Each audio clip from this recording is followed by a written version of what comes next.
Mas amém. Abra sua Bíblia aí, se você que pode. Capítulo 15 de Lucas. Eu quero apresentar um amigo de muito tempo, né?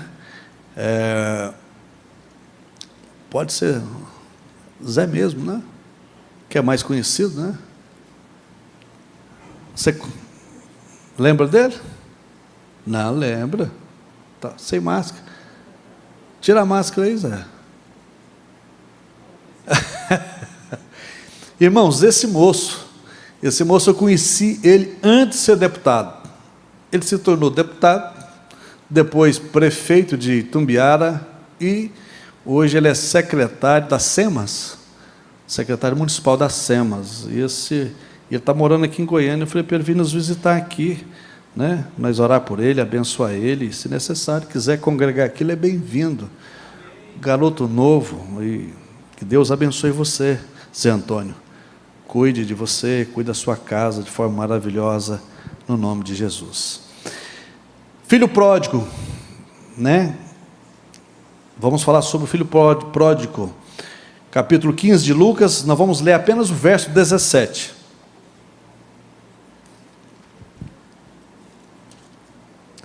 Olha o que está escrito no verso 17. Caindo em si, ele disse: quantos empregados de meu pai têm comida de sobra, e eu aqui morrendo de fome? Você pode dizer comigo na minha versão: caindo em si.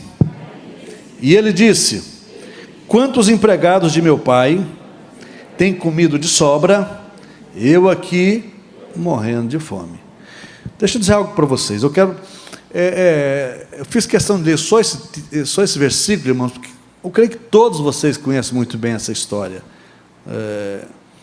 Mas tem algo muito interessante aqui que eu consegui extrair para vocês essa noite, que eu acredito que vai ser bênção para nós. Porque a palavra de Deus, ela é extraordinária, ela é maravilhosa, e é tudo que nós precisamos, irmãos, é sermos direcionados e orientados por essa palavra. Eu coloquei um tema, o filho pródigo e a sua mudança. Todos nós precisamos disso. Então deixa eu começar dizendo, olha, o filho pródigo foi direcionado pela urgência, grava isso. Como? Pedindo a sua herança, antecipado. E em seguida, gastando tudo que tinha. Então ele já começa atropelando a ordem das coisas, né?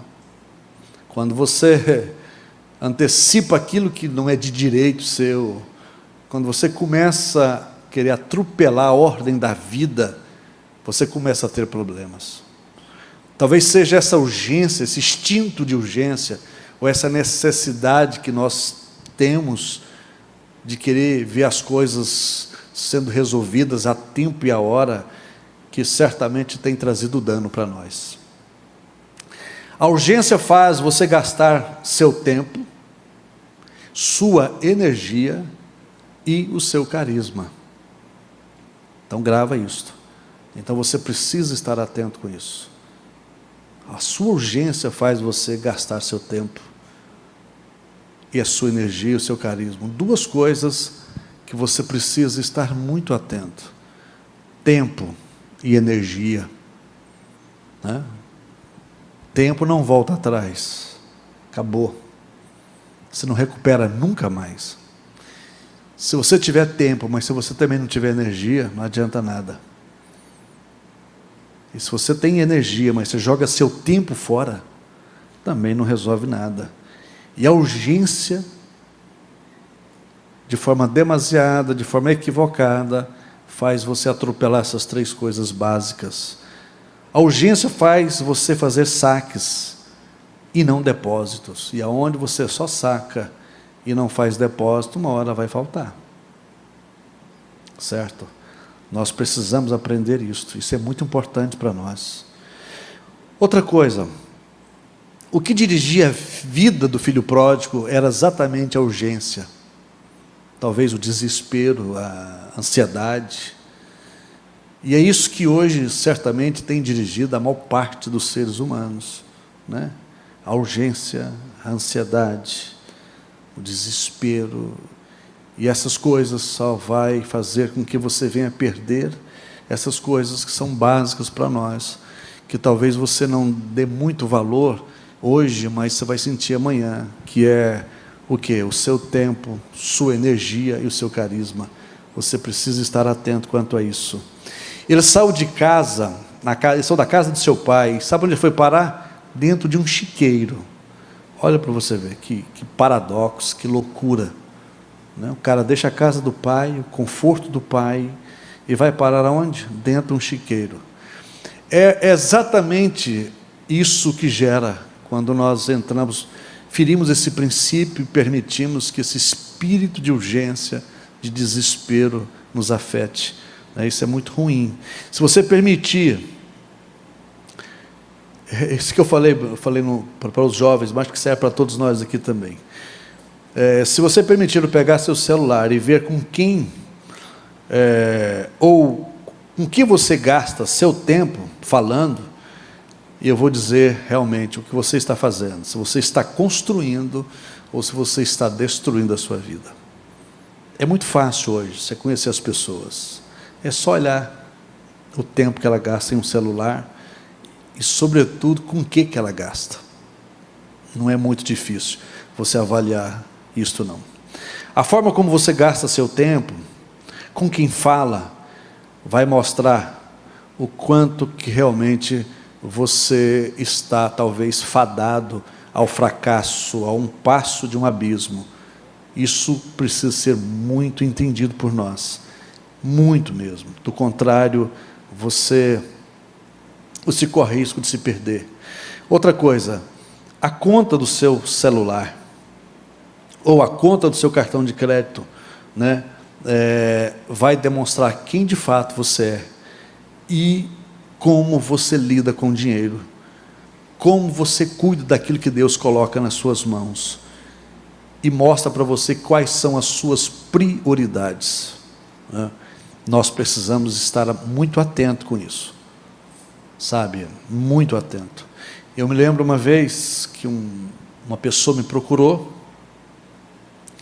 aqui na igreja, desesperado, porque ele tinha sido pego na alfândega, vindo dos Estados Unidos, com mais de 200 mil de mercadoria, e precisava de pagar, né, os impostos. Eu acho que ele, não sei o que deu na cabeça dele, ele achou que era só passar e pronto, acabou, e queria arrumar um dinheiro emprestado. Falei, vaso, eis que te digo, chuta que é laço, né? Então, e aí você vai avaliando as pessoas, e essa pessoa, eu tenho contato com ela já por um bom tempo, ele vive de altos e baixos, é uma situação muito vergonhosa que às vezes o cara passa, tem dias que o cara não tem nada, outro dia o cara tem alguma coisa, é uma instabilidade tão grande, o cara não sabe como lidar com aquilo que Deus dá para ele, e aí fatalmente o cara esquece que vai envelhecendo, vai perdendo força, vai perdendo energia, vai perdendo saúde, e pronto, né? E a vida vai passando. E isso tudo é importante para nós. A gente precisa estar atento quanto a isso. Pessoas bem-sucedidas investem seu tempo e seu dinheiro, obedecendo sempre a voz do Espírito Santo, e não a voz da urgência. Então, para nós, isso é fundamental. Certo? As pessoas, às vezes, elas não estão em situação de aflição à toa, é porque elas não conseguem discernir qual a voz que ela vai dar ouvido, se a voz do Espírito Santo ou se a voz da urgência, né? E quando você dá a voz, você presta o seu ouvido para ouvir a voz do Espírito Santo, as coisas mudam de forma maravilhosa. Nada mudou ao redor daquele rapaz, seus pés ainda continuavam na lama e ainda rodeado de porcos, a comida era a mesma que os porcos comiam, imagina. Isso aqui são situações, irmãos, que a Bíblia descreve, e que todos nós somos passivos de passar por isso, certo? Todos nós somos passivos de enfrentar isso. Isso aqui é uma realidade que nós temos que estar atentos. se você permite que a voz da urgência tenha domínio sobre você, você corre o risco de ter sérios problemas, muito sérios problemas. Ele ainda estava separado do seu pai, e olha, a pior coisa que existe, certo? É você estar longe do seu pai, longe de Deus. É muito ruim, é muito triste. Todos os dias eu tenho ouvido sérios testemunhos de pessoas que estão sofrendo, lamentando. Enfim, hoje foi um dia muito complicado, dia corrido, um dia difícil esse, de tantos problemas, tantas pessoas sofrendo, de tanta dor que as pessoas estão passando. Tem sido uma guerra, por isso você não pode ficar longe do seu Deus. O momento da mudança na vida daquele rapaz aconteceu, não foi quando os mosquitos o deixaram, não foi quando ele saiu do chiqueiro, você acredita? Não foi quando ele saiu da sua localização geográfica, foi nada disso. Não foi quando ele trocou de roupa, sabe qual foi? Exatamente isso aqui, ó. Quando ele caiu em si, no verso 17. Caindo em si, ele disse: quantos empregados de meu pai têm comida de sobra, e eu aqui passando fome? Tudo que ele teve que fazer, sabe qual foi? Para mudar a sua vida? Mudar a mente dele. Tudo que ele fez, tudo que ele teve que fazer para mudar a vida dele, foi mudar a mente dele. Quando você não permite Deus mudar a sua mente, e você ainda mantém a ignorância como regra de vida na sua fé, na sua vida, vai complicar para você. Quando ele entrou nisso aqui, quando ele caiu em si, e ele começou a falar para ele mesmo, as coisas começaram a mudar. Algumas vezes os seus maiores inimigos e amigos mais confiáveis são as palavras que você diz a si mesmo, sabia? Por incrível que pareça, os nossos maiores e nossos maiores amigos, os nossos maiores inimigos são coisas que a gente fala, às vezes aleatoriamente. Você não tem muita noção do que está falando, e às vezes fala um monte de bobeira, né? A morte e a vida estão no poder da língua, Provérbios fala, 18, 21. A morte e a vida está no poder da língua. Então você precisa ser cuidadoso no que você fala, porque as pessoas não têm noção que palavras são sementes, e as sementes elas conseguem produzir de acordo com a sua espécie. Então você precisa de mudar a sua mentalidade. Uma vez que você muda a sua mentalidade, você muda a sua forma de agir e de falar. Isso facilita para nós. Mike Murdock fala assim: nunca fixe em algo que não pertença ao seu futuro. Nunca. É gastar energia à toa. Sabia? Quer dizer, não foi um acidente a sua vinda a este mundo.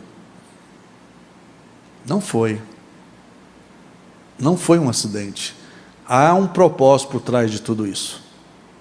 O fato de você ter nascido, estar hoje aqui, é um propósito de Deus. Um grande propósito de Deus. Um grande propósito de Deus. Isso tudo é importante. Se você quer parar de beber, você primeiro precisa parar na sua mente, sabia disso? Antes do seu corpo. Não tem como você falar, vou parar de beber, se antes você não trabalhar aqui, a sua mente. Se decidir ser promíscuo, não ser mais promíscuo, isso tem que acontecer primeiro na sua mente, e não no seu corpo. Eu coloquei aqui, se decidir sair das dívidas e o desejo insano de gastar, primeiro atinge o seu talão de cheque e seu cartão de crédito. Tem que trabalhar tudo isso. Se decidir perder peso, você vai ficar magro, primeiro na sua mente, e depois no seu corpo. Veja como que a nossa mente é interessante, né? Se decidir viver uma vida de intimidade com Deus, você precisa amar isso aqui, a palavra de Deus. Fora isso, não tem como. Se decidir cuidar da sua família, você precisa guerrear com todo o inferno e todos os seus demônios, porque tudo que o diabo quer é destruir a nossa família.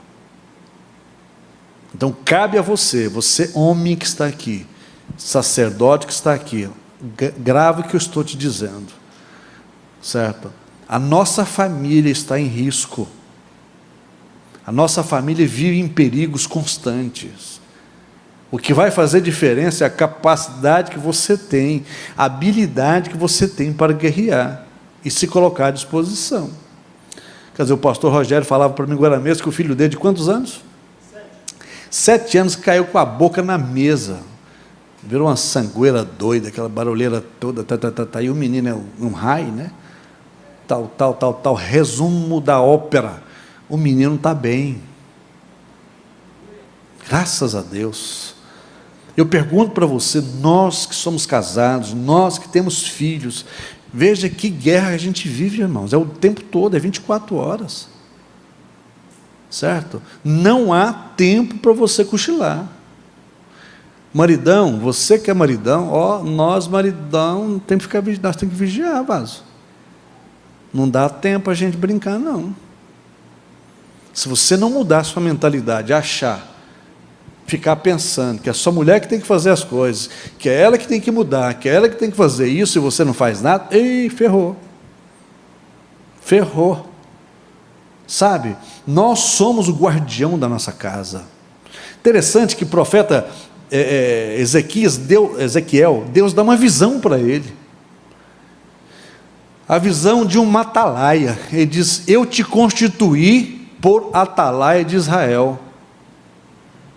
Deus fala com Ezequiel, diz: eu te constituí, eu te chamei, vocacionei você para ser atalaia de Israel.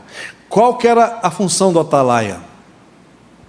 3 coisas básicas o atalaia tinha que ser.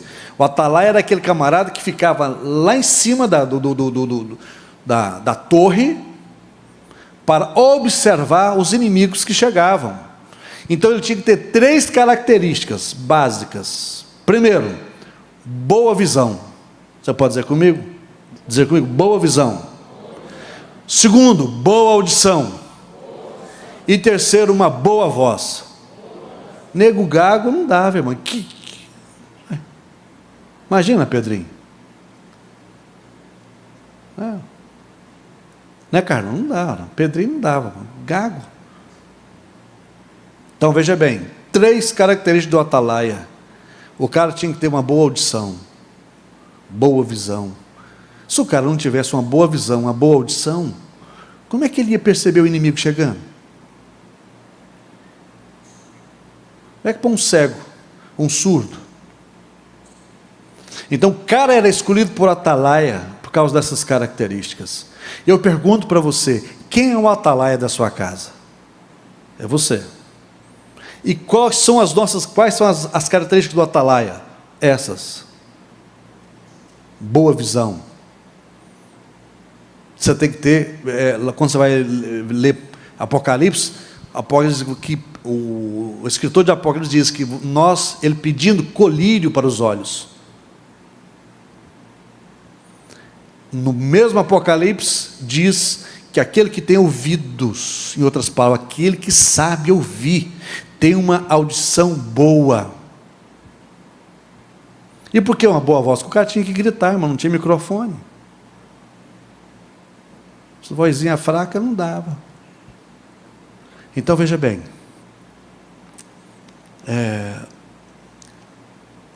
por que nós precisamos dessas características hoje?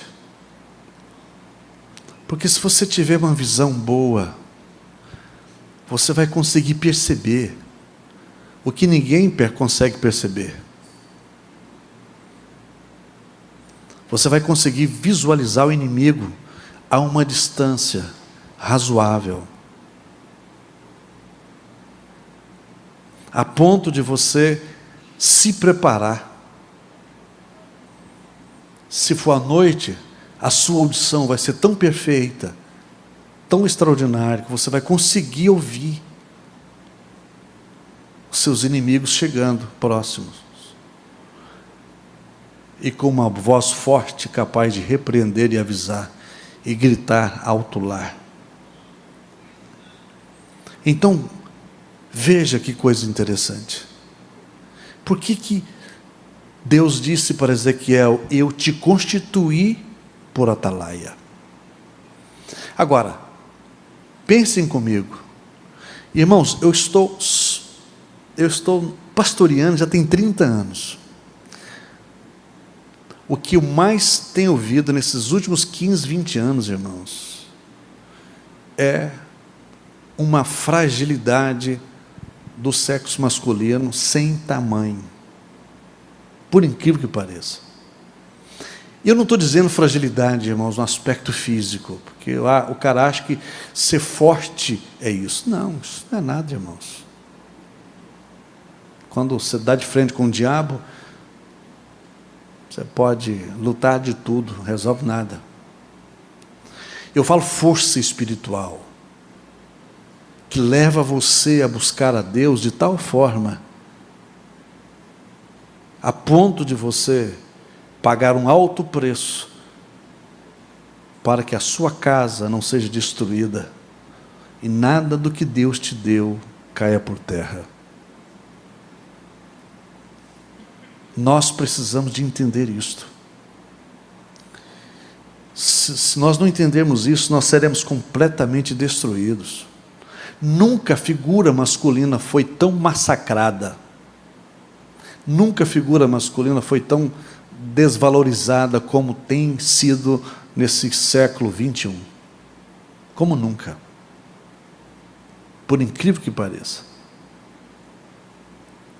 Certo? E se você, mulher que está aqui, você precisa ser cuidadosa quanto a isso. Porque senão você vai ajudar o diabo a desvalorizar a força masculina do seu marido, e desrespeitando ele junto com seus filhos, você está trazendo mais dano. Porque é o que mais a gente tem visto. Mas o que nós precisamos fazer? Mudar isto. Porque essa é a grande crise de hoje. O que está acontecendo no mundo hoje não é nada mais, nada menos do que sinais bíblicos, irmãos. O advento da vinda do anticristo vai acontecer em função de quê? Em função de uma fragilidade mundial. De uma fragilidade mundial. O advento da vinda do anticristo tem esse propósito. O anticristo tem o propósito de quê? Organizar o mundo. E a Bíblia fala em Apocalipse que vai vir uma besta que vem do mar e uma que vem da terra. São um líder político e um líder religioso. O líder religioso é para juntar ou gerar uma só igreja, o ecumenismo. Pronto, é uma só igreja. É assim que acontece. E a besta que vai vir da terra, que é a política, é exatamente um governo só. Para quê? Para gerar paz, para resolver o problema do mundo. Quando você vai ler Apocalipse, você vai ver as coisas se encaixando. Então, o que está acontecendo? O mundo está ficando descontrolado. Não é porque Deus perdeu o controle, irmãos. É porque tudo isso está dentro de um projeto de Deus. Tudo dentro de um projeto de Deus. E que eu preciso entender essas coisas. Se você vem na igreja apenas por vir e não consegue entender isso, você não vai perceber o que está acontecendo. É por isso que em Apocalipse, em 1 Coríntios capítulo 15, a partir do verso 52, diz que no momento, no abrir e fechar de olhos, ante a última trombeta, a trombeta soará, os mortos ressuscitarão, e nós, os vivos, seremos o quê? Transformados. Isso aí fala do arrebatamento da igreja. Então veja bem, a trombeta soará, os mortos ressuscitarão, e os vivos serão transformados. Então preste atenção. Quem é militar vai entender, quem já foi militar ou sabe o que eu estou falando. Tudo que acontece dentro de um quartel é através de um som, de uma trombeta. Hora de levantar, a hora de deitar, a hora de almoçar, tudo. É feito através de um comando, de um toque. Então, quando você está no quartel, você é treinado para ouvir esses toques. Então você sabe. Quando... Não é assim, Cláudio?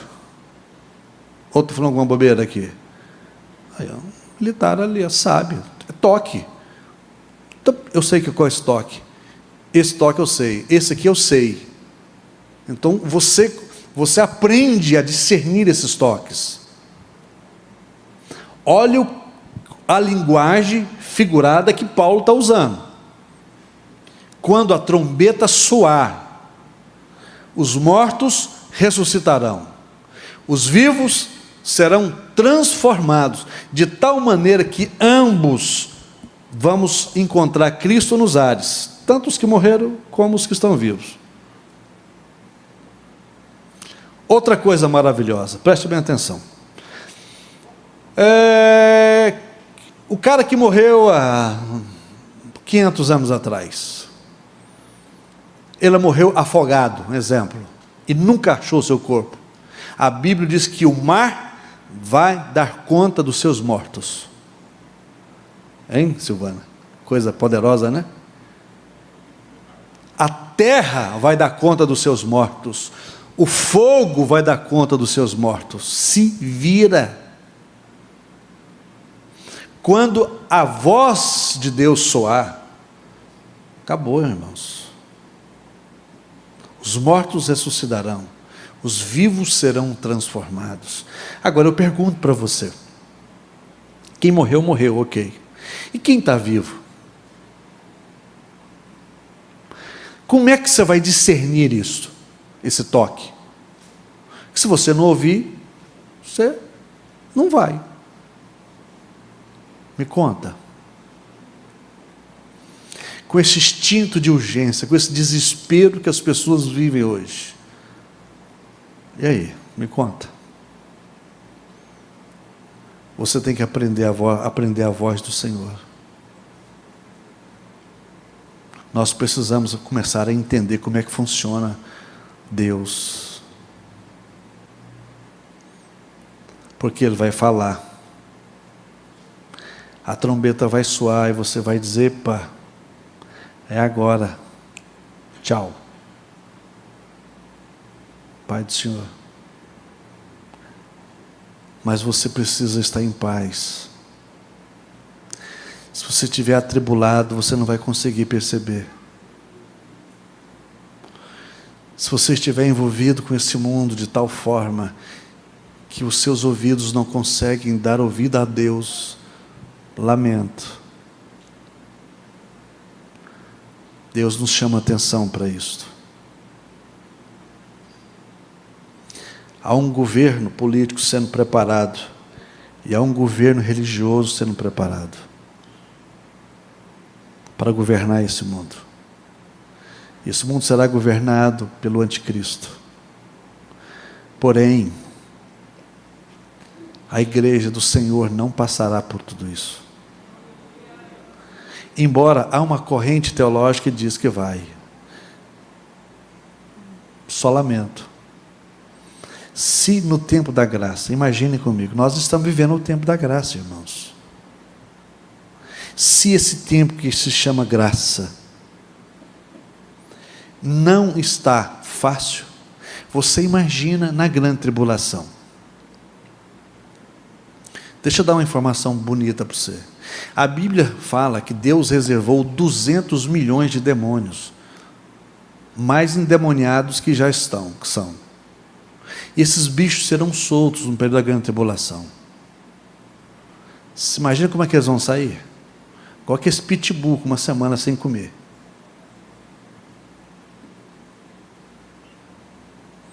O povo não está aguentando, irmãos. E eu pergunto para você, esses dias eu estava viajando com o Paulo, e nós conversando, né, Paulo?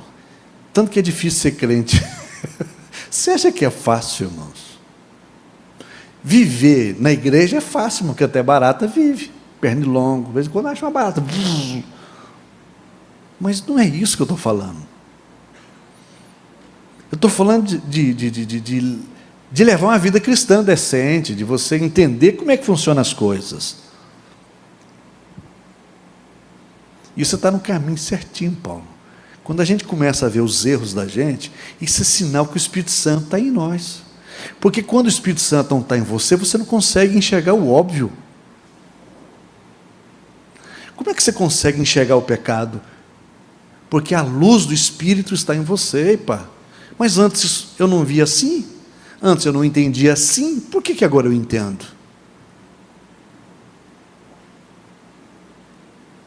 Porque os meus olhos são outros, não são mais os mesmos. A minha mente está mudando. Olha, como é que esse cara mudou? Como é que esse menino mudou? Não foi o pai dele que foi atrás dele. A Bíblia diz que caindo em si, e ele começou a falar para ele mesmo, para aí. Não é razoável, olha. Eu estou aqui num chiqueiro. Os jornaleiros do meu pai comem muito melhor do que eu. O que eu estou fazendo aqui? Eu vou voltar. Eu vou voltar. Mas até então, ele não tinha caído em si, porque a mente dele estava tapada. O que nós precisamos fazer é isso. Pedir misericórdia, para que Deus abra a nossa mente, para que a gente enxergue aquilo que a gente não consegue enxergar. Ó. Porque tudo começa na nossa mente, o resto é detalhe, irmãos. A Bíblia diz que, Paulo diz que o príncipe desse século cegou o entendimento do ser humano. É o que está acontecendo. As pessoas não conseguem perceber o óbvio. E nós precisamos de entender isso. Então, que esse espírito que está no mundo, que cegou o entendimento dessas pessoas, e que corre de cegar nosso entendimento, cai por terra, e que Deus tenha misericórdia de nós. Porque o que acontece na nossa mente é o que se torna realidade. Se você permite que a sua mente seja usada de forma equivocada, a sua vida vai se tornar uma realidade daquilo que a sua mente se tornou escrava. Tudo aquilo que domina a sua mente, domina você. Por isso que você precisa permitir que a mente do Senhor seja, a sua mente, de forma maravilhosa. É o que nós precisamos, porque a vinda do Senhor Jesus está próxima. E nós precisamos estar atentos quanto a isso. É uma das coisas que me preocupa todos os dias, sabia? Eu saber discernir a voz de Deus. É entender qual o propósito de Deus para a minha vida. Aonde Ele quer que eu vá. O que Ele quer que eu faça. Porque tudo isso faz sentido para nós. Parece uma loucura, não parece? Mas é assim que funciona a vida cristã. A vida cristã só faz sentido quando você vive ela desse jeito. Passa a depender 100% dele. E talvez seja o nosso grande problema hoje é esse. Nós somos tão fortes que nós não permitimos que Deus domine a nossa vida. Tenha controle sobre a nossa vida. Nós precisamos de permitir que Ele passe a ter controle da nossa vida. Para que nós possamos enxergar o que está acontecendo. Então, minha oração todos os dias para essa igreja é essa, que Deus abra o entendimento de cada um de nós. Sabe? Você que é pai, que está aqui, que tem filhos, que Deus abra seu entendimento. Deus te dê graça. Faça com que você seja um valente. De tal forma que você não permita que Satanás sequestre seus filhos, destrua sua casa. Não permita isso. Seja forte. É fácil? Não, não é fácil não. Como é difícil. Sabe, ser cristão, essa etiqueta é muito cara. Não é uma tarefa fácil. Porque a nossa carne, ela peleja o tempo todo. Dentro de cada ser humano, irmãos. Leonardo Ravenhill diz que dentro do ser humano acontece uma guerra civil todos os dias. todos os dias. E é uma verdade. É uma verdade. É todos os dias uma guerra enorme entre a bondade e a maldade, entre a santidade e a perversão, entre você viver uma vida decente, em você viver uma vida de qualquer jeito, entre você buscar viver uma vida de santidade e uma vida promíscua. É uma guerra do inferno. Por isso que Leonardo da Ravenel diz que dentro de cada ser humano há uma guerra civil. É ou não é? E nós precisamos de vencer isso. Sozinhos, impossível. Mas com Ele, tudo torna-se mais fácil. Aleluias. Então eu convoco vocês para nós podermos buscar o Senhor. Como diz Isaías, busque o Senhor enquanto se pode achar. Invoque-o enquanto está perto. Então nós precisamos fazer isso. Que você seja fortalecido pelo Senhor, que Deus os abençoe de forma maravilhosa, que Deus possa guardar a sua vida, Deus possa renovar você, que sejamos fortalecidos pela graça de Deus, no nome de Jesus. Amém? Deus abençoe a todos.